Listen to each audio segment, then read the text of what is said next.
All right, so we've talked about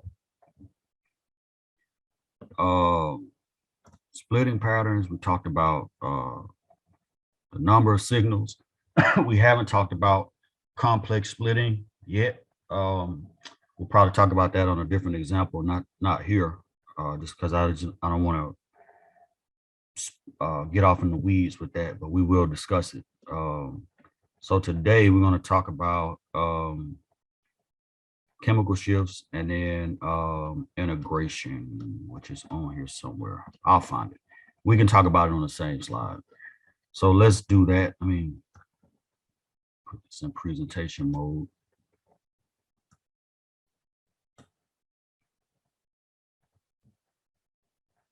Come on, laptop.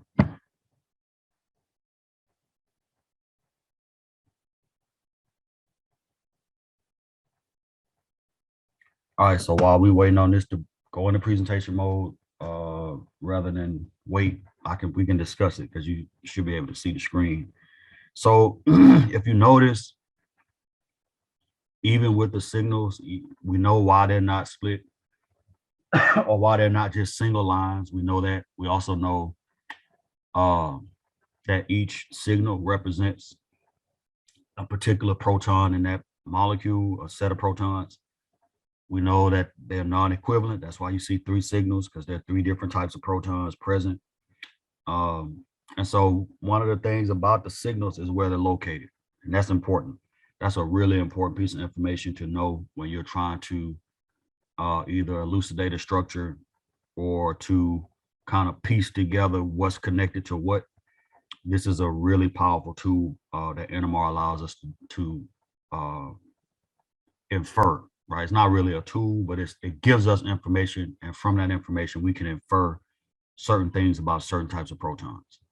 So one of the things about the signals, again, they're at different locations. The locations on this x-axis, we refer to that as the chemical shift. And that's determined by, the environment in which the protons exist. All right, so the proton can be in an electron poor environment, or it can be in an electron rich environment. It just depends on what it's connected to.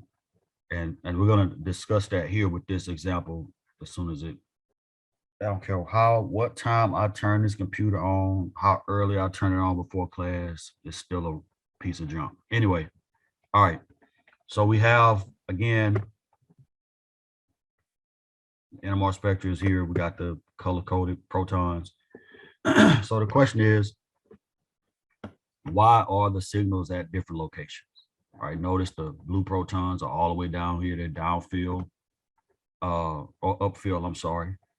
And pink protons and the red protons are further downfield from that. When we say upfield and downfield, what we're talking about is the environment of the proton. If it's a downfield proton, that normally means that it's around atoms that are very electronegative. So the pink protons, if you notice, they're on a carbon that's connected to an oxygen. Oxygen is the second most electronegative atom in the periodic table. So when we know that, that helps us to understand why the protons are so far downfield. Whenever a set of protons is in an electron poor environment, we say that they are de-shielded. That's the term that we use to describe them. We say that they're de-shielded. So those protons that are here on this carbon adjacent to oxygen are de-shielded. De-shielded. By the same token, the protons here, the CH3 protons, are also de-shielded, just not to the extent that the pink ones are. If you notice, the red protons are represented by this signal, which is down here near about 2.3, somewhere up in there. And the reason they're de-shielded is because they are adjacent to a sp2 carbon. sp2 carbons are more electronegative than sp3 carbons. And so they have a little bit of a de-shielding influence on protons that are either attached to them or on carbons that are attached to them, right? So that's why this proton shows up here.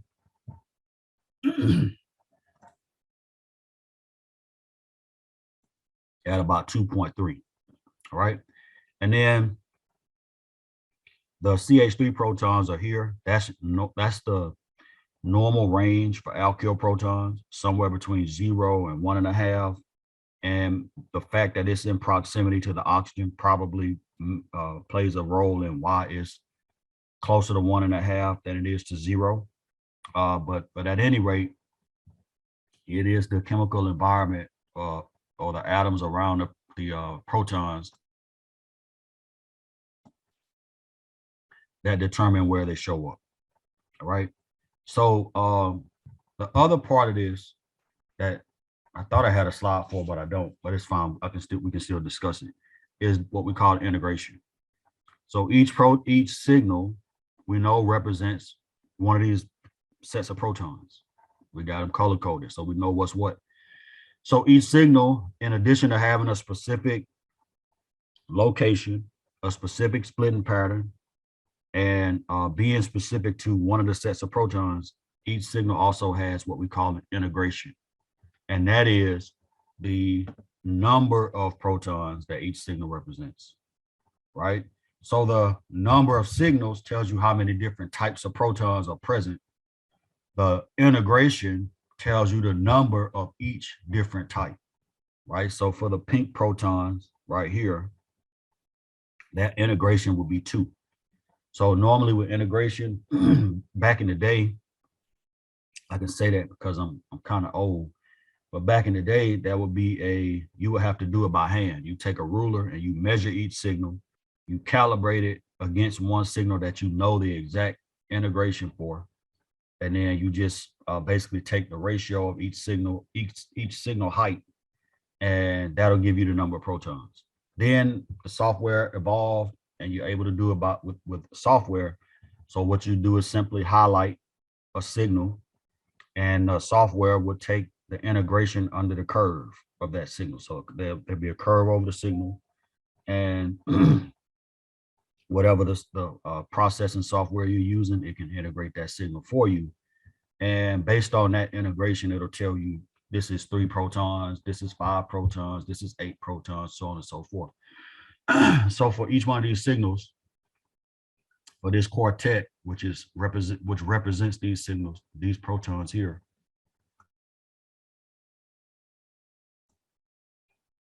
the integration would be 2. For the CH3 protons here, the integration would be 3, because that's 3 protons, and they're all equivalent, so they're all gonna fall under the same signal. And then for the blue set of protons, that integration would also be 3.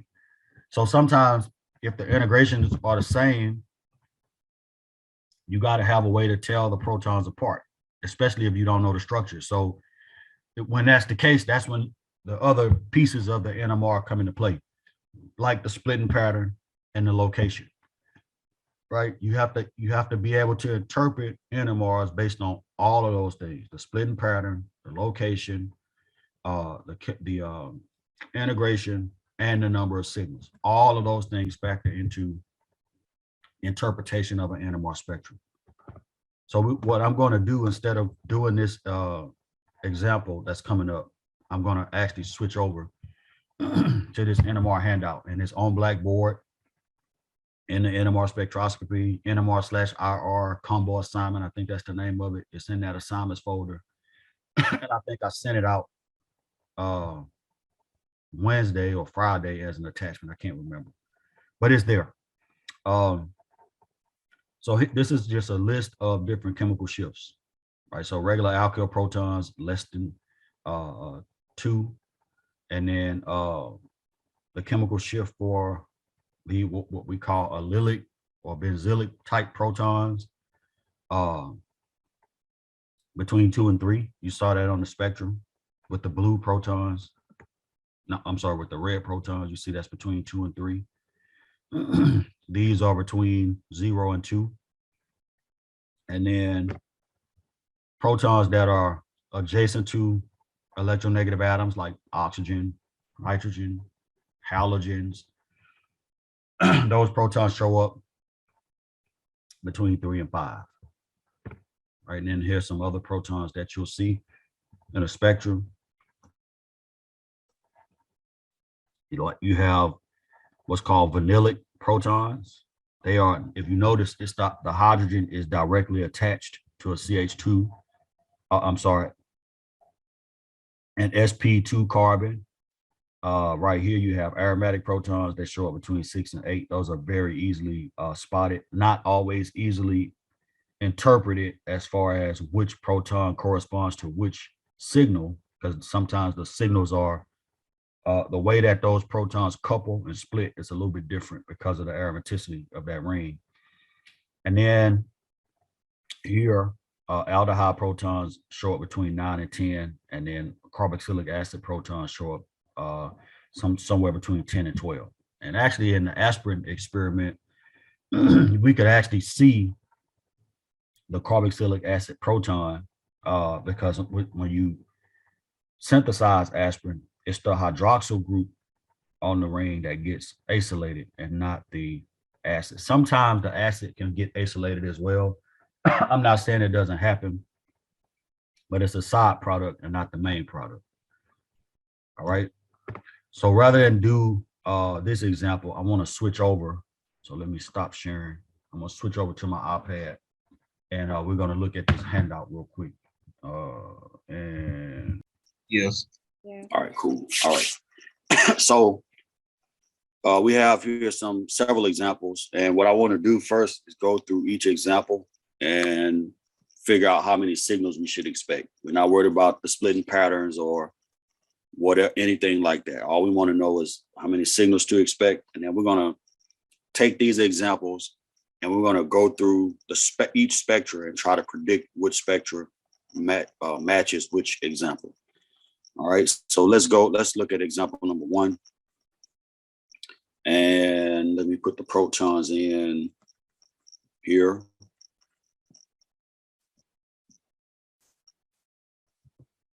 And here. How many signals would you expect for number 1? 4. 4. Okay, good. 1, 2, that's the one color. 3, and then 4. All of them are different because there's no symmetry. Whenever you don't have symmetry in a molecule, you're going to get all of your signals there are going to be non-equivalent. All right. So let me put that in here because that's a good rule of thumb when you're thinking about this.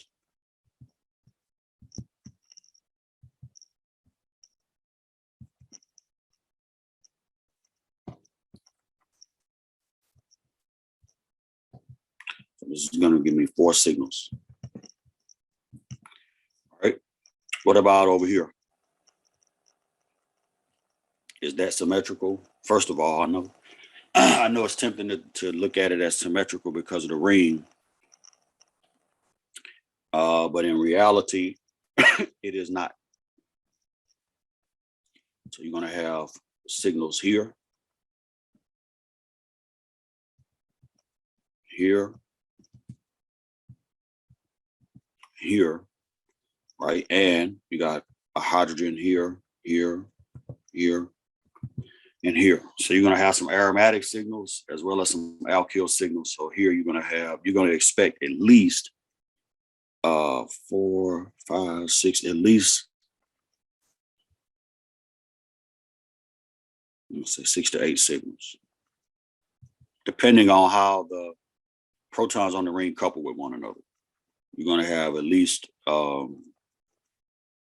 6 to 8 signals. All right. What about here? What do you think? And let me give you a piece of a little nugget for OH protons. They don't couple.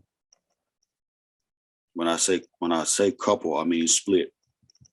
So they don't split with anything adjacent to them. Even if there's protons on the carbon next door, they won't split. And sometimes you see it and sometimes you don't. So sometimes you'll see the OH proton, sometimes you will not.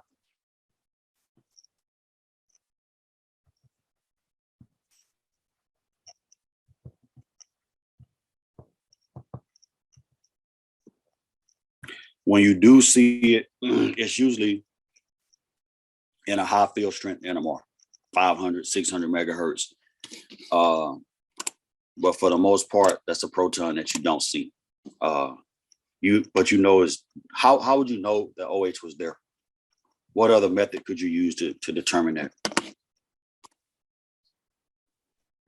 Infrared. Infrared. If you looked at an infrared spectrum, you could see the OH proton stretch between 3,300 and 3,400. Right. So let's say for the sake of argument that we do see it, how many signals will we expect here? We got protons here, and we have a hydrogen here as well. 2. Okay, so let's look at what we have. So we know these two are not equivalent right here. All right, we know that those two are not the same. The OH may or may not show up. Let's say for the sake of argument that it does. You'll have at least 3 signals, and then these CH3s here. You see can you see that symmetry between those two? So these two are going to be the same signal.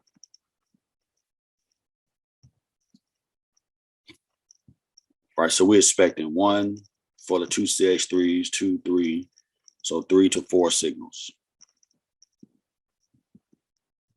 All right. Any questions about that? So the CH3s, remember, the way you test for equivalence is to look at the protons that you want to compare and remove one, replace it with another atom, and then remove the other one that you're comparing it to and replace that with another atom. And then you can see whether or not you get the same molecule, right? If you get 2 different constitutional isomers, then they're not equivalent. So the 2 CH3s, I could swap those out with another atom. I could do this.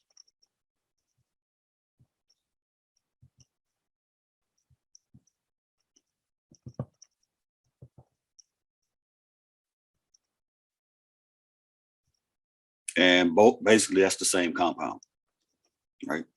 If we name this compound, we would start counting here. Let me find the longest chain. 1, 2, 3 carbons. Or here, 1, 2, 3 carbons. Same compound. The chlorine is on the first carbon in both instances, so it's gonna be the same compound. You get the same isomer.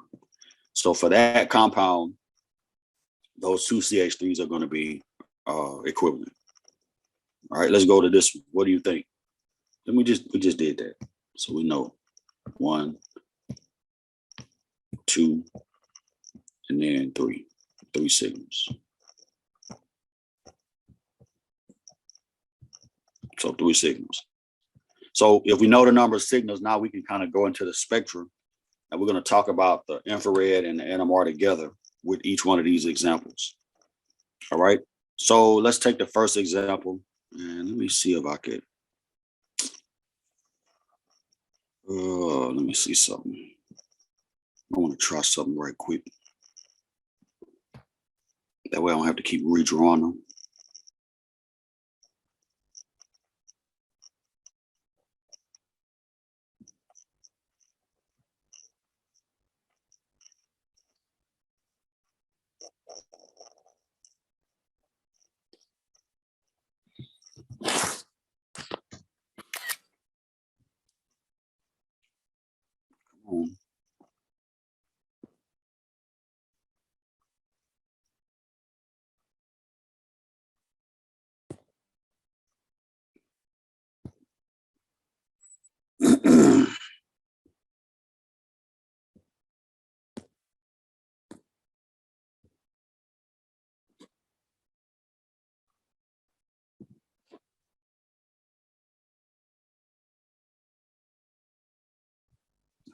Just need to find where it's stuck in here. 1 second.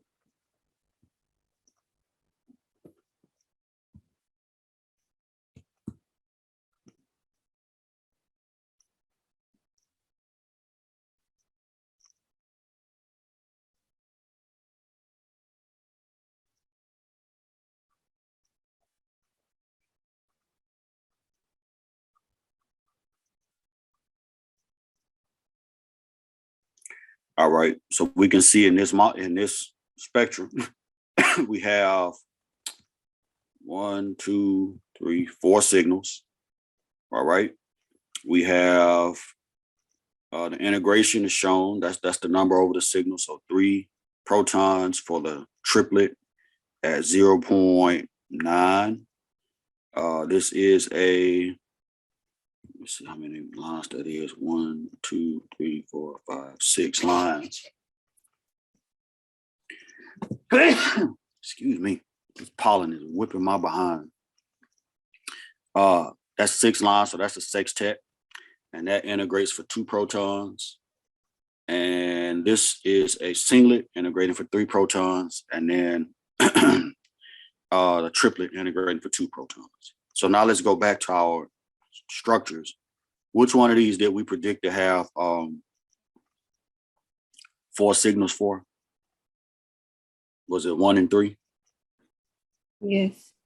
Okay, Yes. so 1 or 3. Now let's look at the infrared. How can we rule out that it's not 3? How do we know it's not 3? Based on the infrared.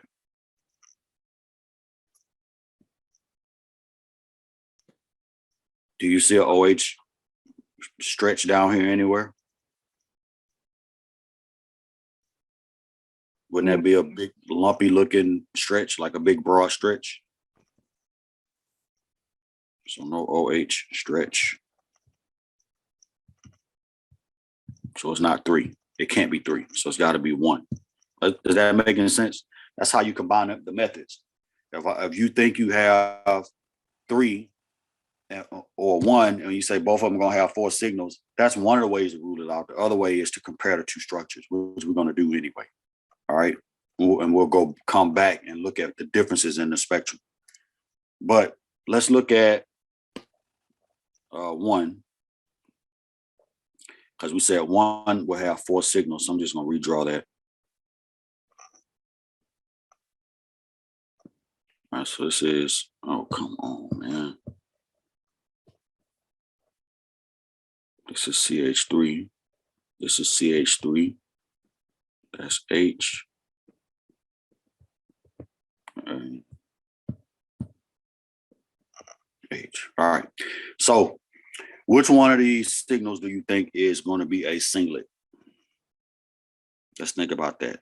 All we're doing for that is applying the n+1 rule, where n is 0, n+1 is going to be 1. So 0 meaning having no protons adjacent on the adjacent atom next to it. So is there any proton that meet that criteria of having no neighbors? No. Are there any hydrogens here on this carbon? Mm. No. So for this set of protons, n is 0, and n+1 is going to be 1. So this is going to be a singlet. And when we look at the spectrum, there's only one singlet present, and it's right here. So let's label this one as A. So that's this signal right here is going to be representative of the set of protons that's marked A. And if you notice, the integration is 3. So we know that there are 3 hydrogens there. They're all equivalent, so they're all going to fall under the same signal. So A is represented by that singlet at let me see, about 2.15, somewhere in there. And we also know that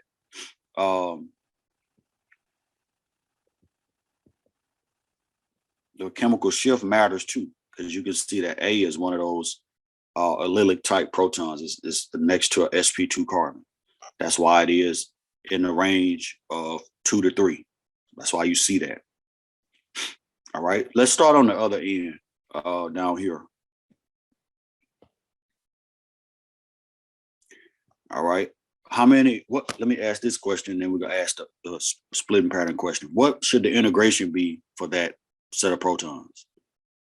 Like when we integrate the signal, how many hydrogens should the signal represent for that set of protons right there that's highlighted in purple?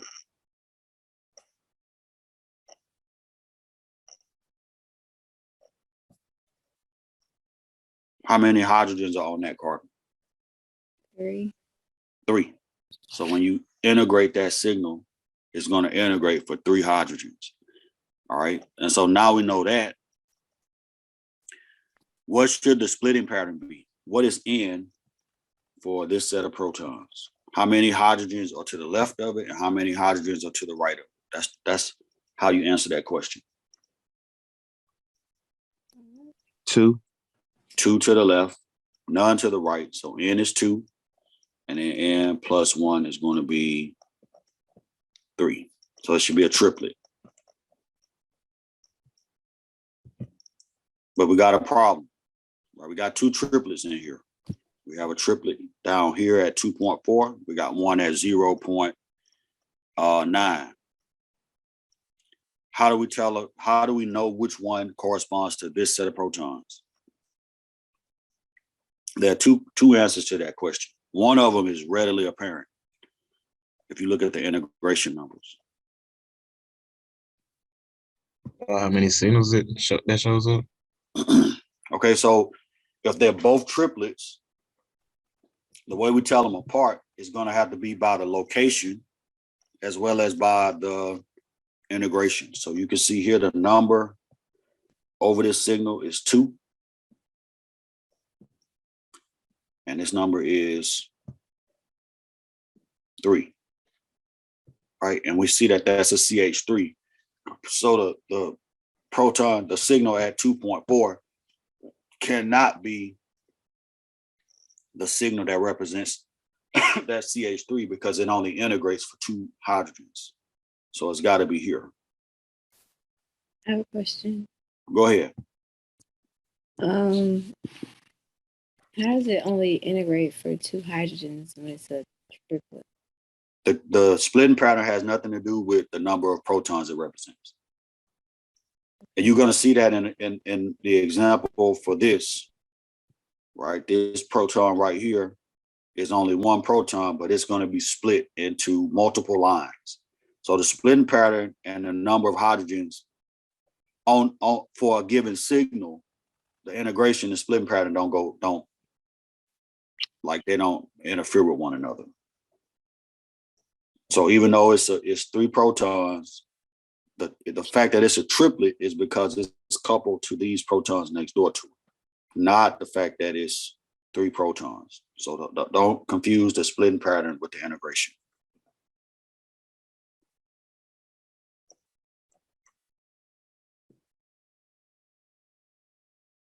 All right, so we know for this one, N, it's 2. N plus 1 is 3, and it is a triplet with a chemical shift of 0.9 parts per billion. All right, let's just walk the chain. What about the one that I have highlighted?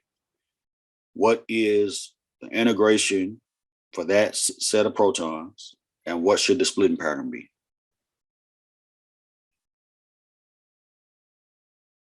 Now, keep in mind, the integration is a fancy term. All it means is how many protons are there.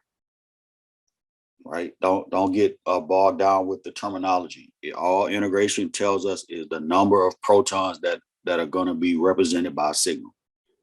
So how many hydrogens are here? Highlighted in pink is 2. So the integration is going to be 2. So if we look at our spectrum, we got 2 signals that have an integration of 2. We already pointed one out, and then let's point the other one out. This one also integrates for 2 protons. So now we need to think about how to tell them apart. Number 1, you tell them apart by their locations or by their splitting patterns, or you use both. Here we can use both. All right, so what is N for this? We're going to call that, we'll call this B. We'll call this C. What is the splitting pattern? How do we determine that? We look for the number of neighboring hydrogens on the left and on the right. So for this one, what is N for that set of protons? N is 5. N is 5. Excellent. So N plus 1 is going to be what? 6. Ooh, that's ugly. Sorry. 6. So when I find that signal on the, so now I got two signals to choose from. I'm looking for the signal that's split into 6 lines, and that would be this one right here. So this is going to be C. N is 5, N plus 1 is 6.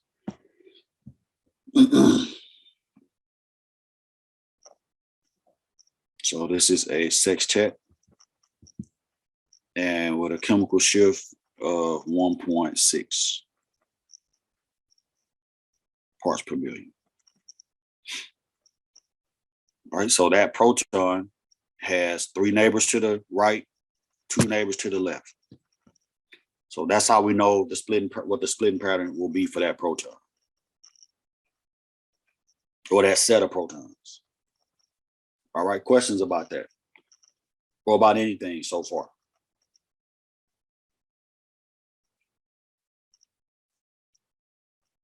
I have question. Go ahead.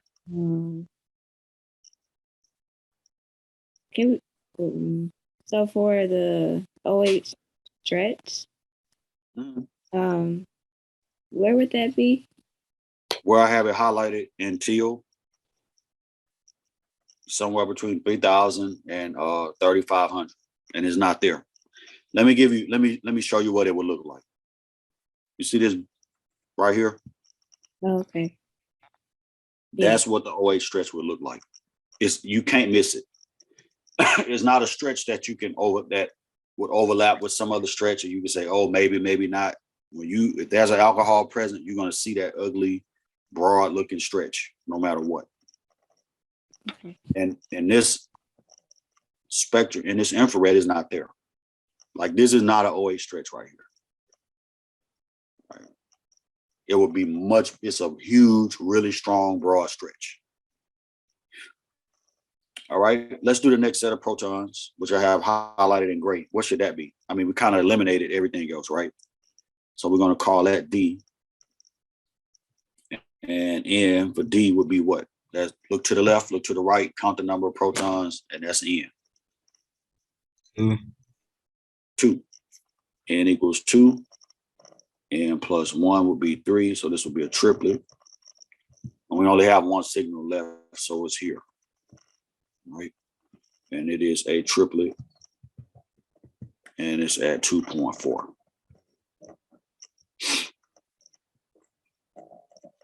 right, so triplet, 2.4 parts per million. And let's look at the infrared right quick, because there are some stretches in here that matter, right? We have a carbonyl present.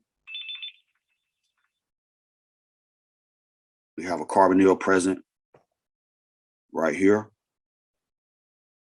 And we have a carbonyl stretch right here, right? You see the number 17, 16.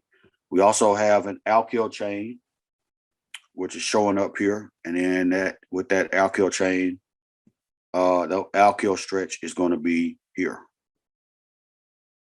right? That jagged, ugly looking stretch is your alkyl stretch.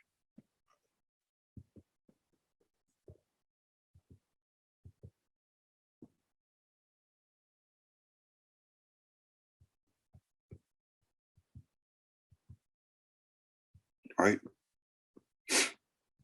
Any questions about that? I have a question. Go ahead. Which is this the second problem? Or Say that Like- again. this? Oh, this is the first problem still. Yes. Okay.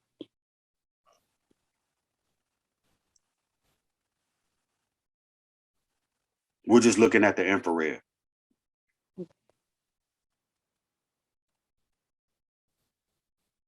And where is the alkyl stretch again?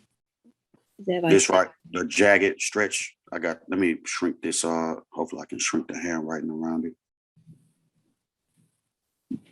But I also shrunk the highlight. Sorry.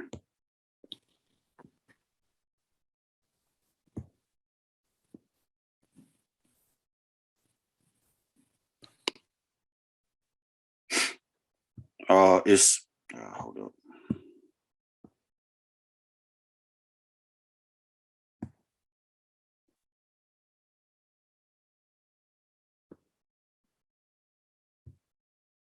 It's here. So this is the alkyl stretching right here.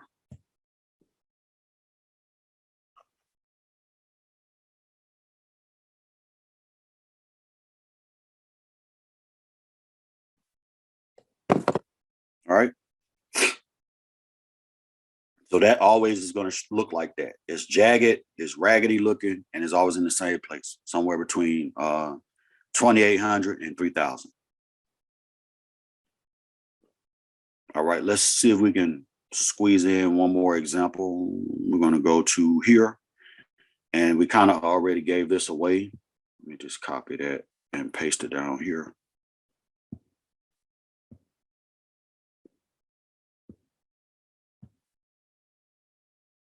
So we kind of gave this one away because, come on, do what I told you. There's only one alcohol here, and we see the OH stretch, so it's got to be, this has to be representative of 3. So let me write that out.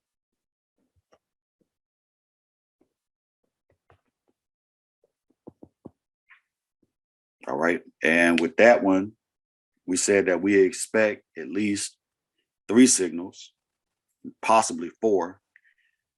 And so we see 4 signals. The OH actually does show up here.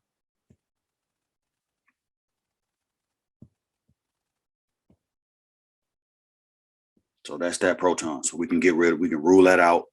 It shows up, but it does not couple.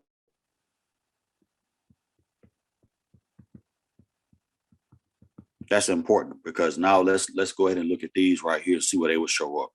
First of all, what would the integration be for this set of protons? 2, right? Integration is going to be 2. The splitting pattern is not going to be the same as the integration. Well, in this case, it will be because it won't couple with the OH, but it will couple with this one proton next door. So for that, N is going to be 1, N plus 1 is 2. So this should be a doublet. The question is, where does it show up? And when you think about where that doublet should show up, since it's adjacent to the OH group and OH is a highly electronegative atom, it's going to be here. So we'll call those A because we're not concerned with the OH. So that's A, and it's a doublet, and it's at 3.3 ppms. And the reason it's so far downfield is because of the deshielding influence of the OH group. All right, let's take the other proton that is here. What do you think? How many, let me pick a different color. How many, first of all, what's the integration for that proton? The integration is simply the number of hydrogens at the site that you're observing, right? So that's all it means. 1. So it's 1. So the integration is 1. You can see that this signal integrates for 1 proton. But look at the splitting pattern. It is split into, let me make my highlighter thinner. It's split into 1, 2, 3, 4, 5, 6, 7, 8, 9 lines. So what does that mean for that proton? How many neighbors does it have? If the signal is split into 9 lines, that means it has how many neighbors? 8. 8. So for this N equals 8, N plus 1 equals 9. Because this proton is splitting with these 3, those 3, and these 2. All of them are splitting that with that proton. So the number of neighbors is 8. So that signal is going to be split into 9 lines. And normally this type of proton, let me erase all these arrows. This type of proton is what we call a isopropyl proton, and that's normally what you see for that.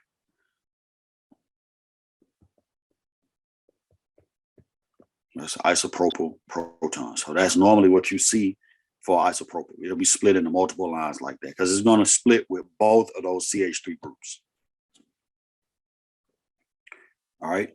Does that answer your question, Tia? Because I think you were kind of on the fence with integration and splitting pattern. But do you see how now, like the splitting pattern has nothing to do with the integration? Yes. Yeah. And then for the last signal, we can see it's a doublet. And we can we've eliminated everything else. So we can say that for the last signal, the integration is 6. And that's going to be these 2 sets of CH3s right here, both of them. They're equivalent. Equivalent protons fall under the same signal, right? So that's those 2 CH3s are both here, right? So that's going to be this set of protons here, both of them.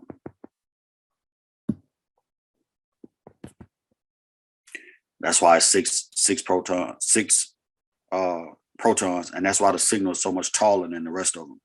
The intensity is higher because it represents so many more protons. All right. And you can see the OH stretch here. You can also see the alkyl stretching here. And you can also see here the CO single bond stretch.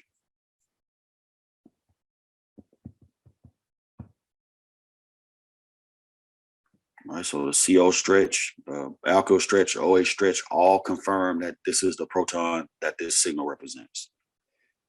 All right, we're going to stop here. I went over time a little bit. I apologize. I apologize for the tech issues as well, but I'll get the 2 pieces of video put together and I'll post that later.